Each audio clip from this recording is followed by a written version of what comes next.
Good day guys, update tayo sa mga painakay natin. Ito nga pa sa yung pairing ni Batik tsaka na ni Bricon Pakitong Baker Crusel. May dalawa na silang inakay. Yan. At long last yan ay ang nanay nito si Patik 747, yung pagod laker po. Yung gak naman na black check, ano yun, tatayan ni black check 303, producer ng pagod laker tsaka ng matnog finish, ano, SDR 2022 finisher.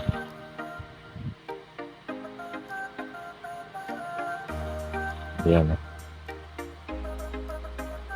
linis mga ina kayo, healthy naman so far. Kasi si Batik, ano naman mag-alaga ito ng inakay.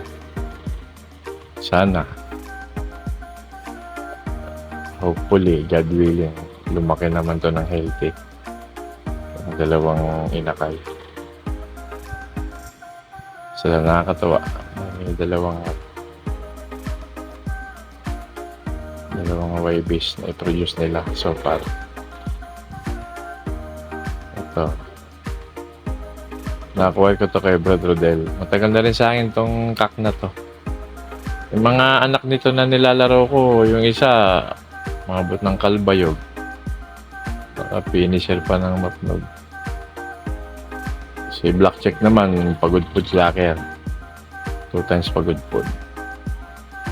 NDR 2023 finisher sa BSRPC. Ito naman yung pairing ko na mga anak ni Blue, inbreed. Ano yan, half sibling pairing. Ito, anak ni Blue to. Magkaiba ng mother. Isa lang ang na-produce.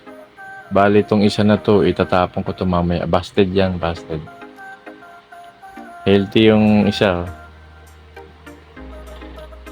Ano na rin yan, okay din yan. Para lahat ng nutrients. Sagap niya. Ano yan, inbreed. Alam niyo naman, pag inbreed, maselan. Minsan, lumalabas, may depekto. Sana makasurvive tong anak nila. Para may mock-up na tayo ni Blue 808. Tatay nilang pareho. Magkaiba lang ng nanay. Ito yung kak. Ito naman yung hen. Si Perol 510. Full sibling ni Perol 102. Tatay nila si Blue 808. Sana nga maging healthy ang inbreed nilang inakay. Para sa breeding purposes natin, magiging stock bird natin yung anak nila. Maganda nga rin yan naging solo dahil para maging malakas yung inakay. Magamit natin sa intention ng pag-breed natin, which is para magkaroon pa tayo ng cloning ni Blue 808. Maganda kasi ang karakter niya ni Blue 808 eh. Marami ring nayakyat na panalo sa akin yan si Blue 808 eh. Panalo rin yan sa sprint, fan race, tapos pati sa invitational 2 laps knockout naga, winner siya. At saka sa invitational 1 lap knockout naga, winner din siya. Yung nilaro ko siya sa BSHPC, yung na-disband na BSHPC. Kaya din yan eh. Ultimately naging second overall siya ng DPF ng SDR 2021. Tapos 22nd overall siya ng BSHPC SDR 2021. Dalawang klabang nilaroan nun. Ito naman si Binstra Hen. Pearl Eye siya. Binstra Hen, ang descendant nito Binstra MDR strain. Yan siya. Nag-produce naman to sila ng dalawang healthy na YBs. Hopefully, mag-come up to na maging healthy hanggang sa paglaki. Ayan, no? Mahusay din mag-alaga ng inakito si Dingstre. Ang kapering niya, yung kalahi ni Perol 102. Si Beckert Kaluluwa na Pied. Kay MDR, ano talaga, ang hiyang nakapartner ng Beanstalk na to, Beckert yung kay MDR na mga Beanstalk. Kaya ayan, piniring ko rin siya sa Beckert. Compatible pairing niya yan. So far sana. Ayan yung Kaluluwa Beckert. Gift bird sa akin ni Brad Rodel to. Pied. Blue Bar Pied. Nakapag-produce sila ng dalawang YBs.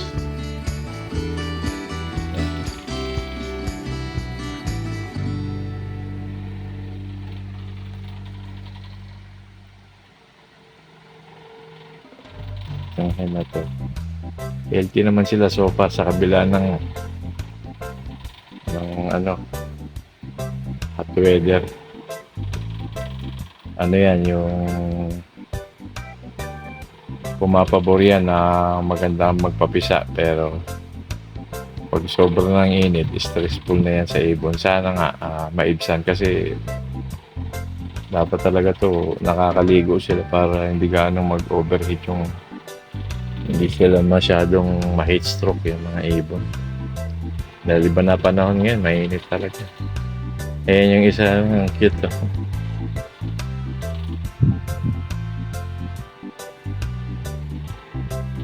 Susubo yan. Ito yung cock. Pencil, Blue Bar Pencil Pied. Kaluluwa line. Beckert. Yan yung cock. Small to medium lang yung cock na yan. Actually, inbreed na rin yan. Inbreed. Inbreed yung Kaluluwa line na yan. Ang descendant niyan, champion ng Apare, second Burgos, second overall din siya sa North Summer Sprint Race.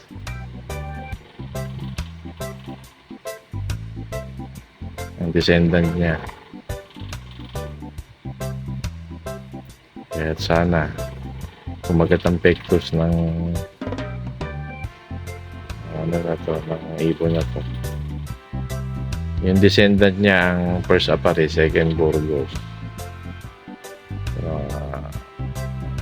second overall ng North Sprint Race, Summer Sprint Race.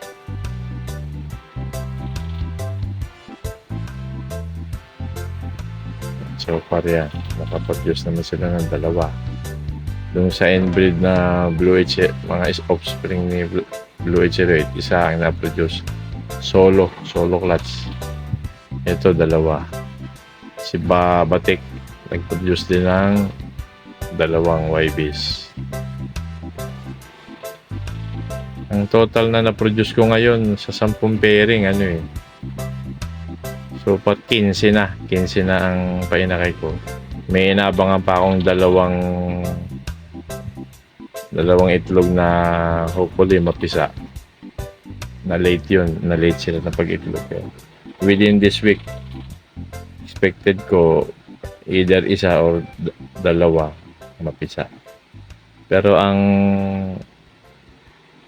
current na YBs produce ko ngayon, in this very point in time, 15 YBs.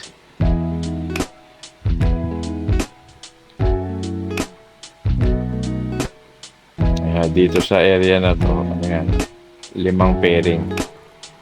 Dito sa lower part ng loop ko. Sa upper part, dito sa area ng stock loop, 5 din. So, 10 pair, pero 3 pares ang nag-single clutch, nag-solo clutch. Tatlong pares na sopar ang isa lang ang nabuhay, isa lang ang napisa. Tag-iisa na ng itlog, busted yan. Thankful naman ako kasi pag solo, pabor din yun kasi look, yung nutrients ng both parents, solo ng isang YBs. Actually, yung mga ibang pansir, isa lang talaga binubuhay nila, lalo na yung panglaro. So, pagka isa lang hindi ako nalulungkot actually. Grateful pa ako kasi nga, mas solid ang nagiging inakay nila. Asikaso dahil solong anak. Solong tagapagmana. Dito tayo sa makatapos ang paggayak sa mga breeder natin. So far mainit pa rin ang panahon kaya more likely in 2 or 3 times kang magpapalit ng inumin ng mga breeder tsaka ng flyer mo kasi umiinit sa ambient temperature pa lang talagang pag hinipo mo yung inumin nila, yung existing maligam-gam. Kaya't agapan talaga minsan nagiging sanhiyan ng respiratory issues mga ibon. So far, controllable pa naman. Manageable pa. Manageable pa so far. Saka, din yan. Subok natin kung hanggang saan ang lakas ng ibon. Kung kaya nilang i-contain o kaya nilang ma-adapt. Dahil talagang expected niya, painit ang panahon. Bunga ng global warming.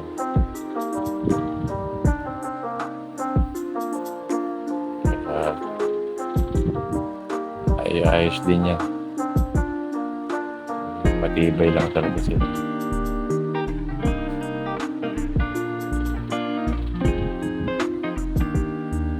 Ito si si Blue 808. Nandito siya sa stock lock.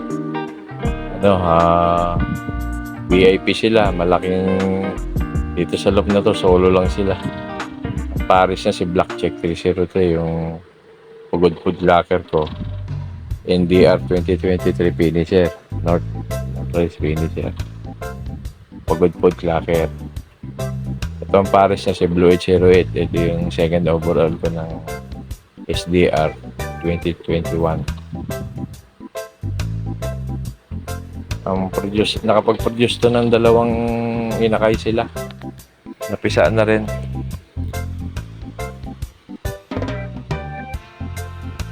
Yan siya. Ito yung kak. Maganda ang karakter ni Blue 808. Consistent to. Marami rin na ipanalo to sa BSHPC. Sa BPF.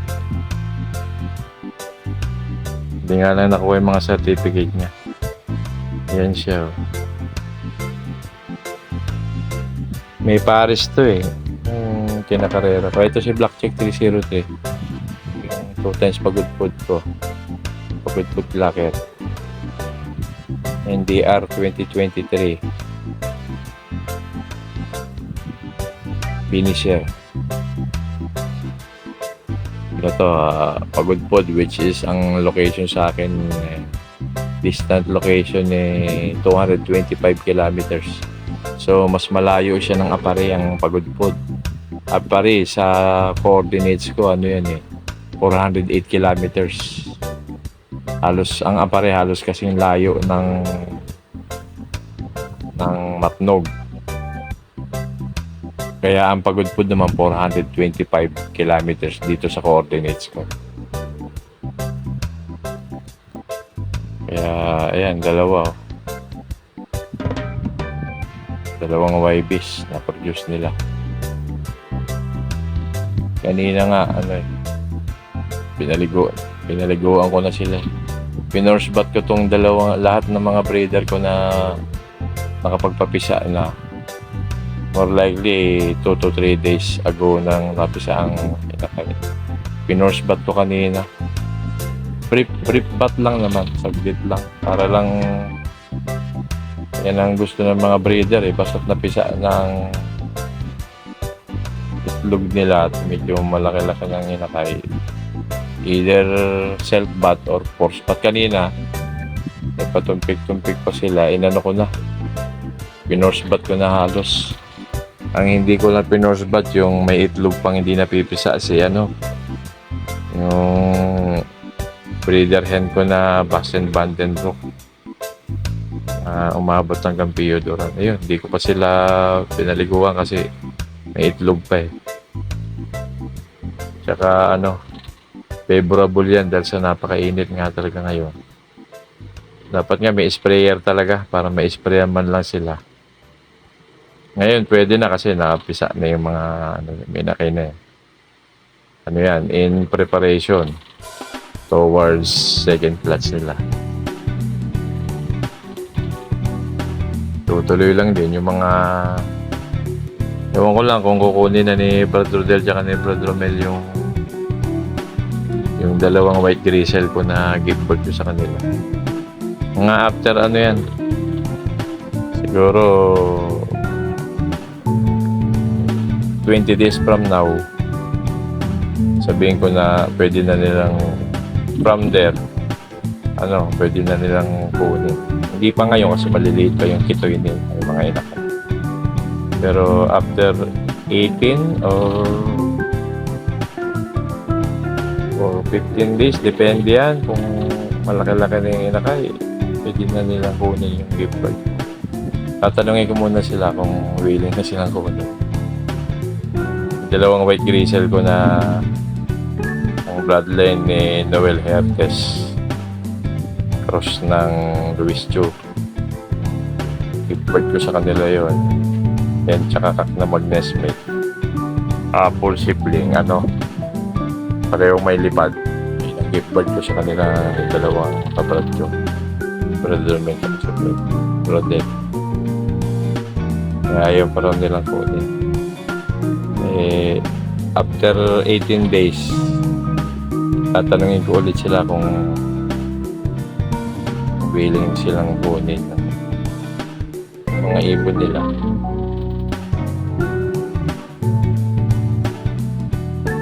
Kasi Lloyd 08.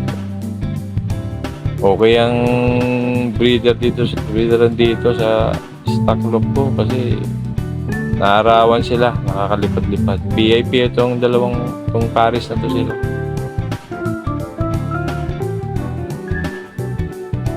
Ayan sila. Yung kaya hindi ko lang nakuha na ng video yung Blue Bar Splash Pied tsaka si Taiwan. Nalaki na yung dalawa nilang inakay, nasingsingan ko na. Yung isa pa lang pala, yung isa medyo maliit pa yung paa baka pag bumitaw. Nasingsingan ko na yung isang inakay nila yung Blue Bar Splash Pied Boston Vandenbroek. Pinuros ko kay Taiwan. Yung isa nilang inakay na singsingan ko na dahil malaki-laki. Ayan luwag nito kaya ayan, ready na sila sa second clutch. Lalagyan ko na ito ng isang paso para either yung mga toka sila ng buhangin dyan sa paso. May isang Paris dito naman, dating Paris to ni Blue 08 yan kalahi din niya yan, kalahi ni White Foundry. Ang tatay niyan Victor Tan. Ang kaparis niya si Taiwan, Blue Bar na Taiwan. Ito hen pearl eye hen na puti. Solo lang din ang anak nito, busted din yung isa. Kaya maganda yung nakay nito dahil solo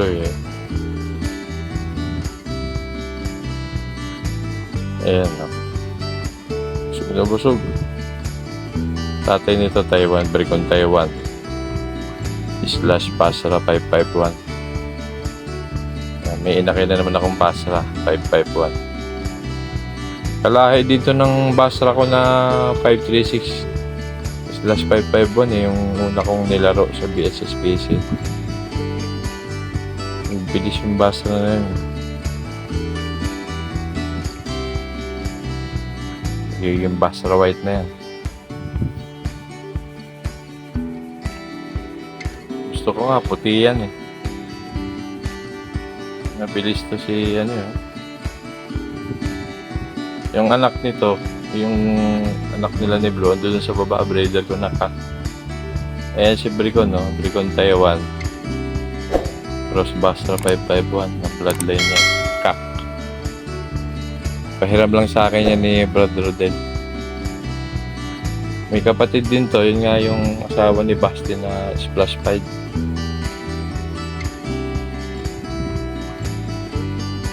Ano to, kalahi ito ni Black Check 303. Dahil may lahing Bricon yun eh, si Black Check 303. Dito yun. Pareho sila ng mata. Mas mataas ang dugo nito kaysa sa kanya.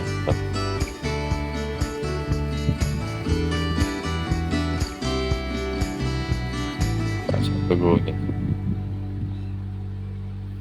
Si Black Check kasi ano eh, parang 4 crosses yun.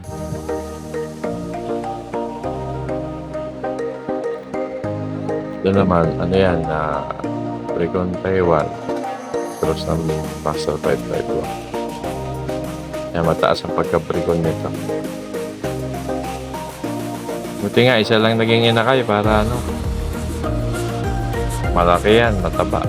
Kasi solo niya sinusubuan. Lahat ng sustansya na sa kanya. Ano yan eh, bali ang pahiram sa akin ni Brad Rodel, 6 na ibon. Hindi nga lang maharap ngayon dahil nagtatrabaho si Brad Rodel, busy. Marami ring nakasalang. Puno pa yata yung breederan niya. Kaya hindi pa kinukuha itong mga pahiram niya. Kaya sinasamantala kong gamitin muna. Pero after siguro ng isa pang clutch, pahinga na sila. Consolidate ko ulit ng mga pack-end. Or baka manatili lang ang mga kak dito sa breeder na to. Pero ang hen na lang ang consolidate ko. Hanggang dito na muna guys. Thanks, till next time. God bless.